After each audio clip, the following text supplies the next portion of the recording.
Welcome to Taylor Morrison. This video series is designed to make your Taylor Morrison homeowner experience even better. Just follow these easy do-it-yourself tips. They may help you save some valuable time and money. This is your toolkit to help you preserve your home and protect your investment. So let's dive in to some home care highlights. Protect and preserve your home like a pro. In this video, let's discuss maintenance for different flooring materials. You will need a flat mop, a small narrow fiber brush, and a terrycloth towel. Ceramic tile is one of the easiest materials to maintain. Just vacuum and damp mop as needed. Avoid using detergents or abrasive cleaners, for they will dull the finish.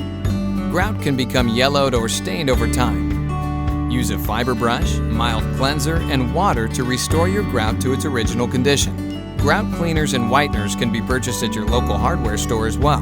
Hardwood floors are beautiful, but you must remember that they are made from a living, breathing species and will require intrinsic care and maintenance to preserve its natural luster.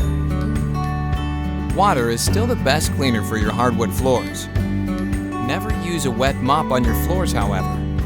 Instead, soak a white terrycloth towel in water, wring out the excess liquid, and use a flat mop designed for wood floors to push the damp towel over your floors.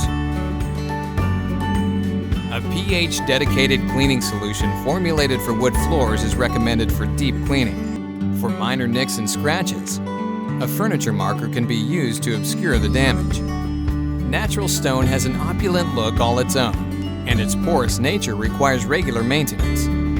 Use a flat mop wrapped with a damp microfiber towel to clean your stone floors. The fibers tend to penetrate the porous surface of your stone, effectively removing dirt and dust. If your patio features natural stone, make sure that you seal it regularly with an eco-friendly, breathable sealant that won't trap moisture in your stone. This will protect from soil, mildew, mold, and stains that might occur. Carpets should be cleaned every 6 to 9 months for high-traffic areas and once a year for low-traffic areas. Popular home units are fine for periodic and spot cleaning as needed, but renting professional equipment and solutions is recommended for deep cleaning, or hire a professional carpet cleaning service. Before cleaning or performing maintenance on your flooring surfaces, always consult your manufacturer's product care guide. Taylor Morrison, homes inspired by you.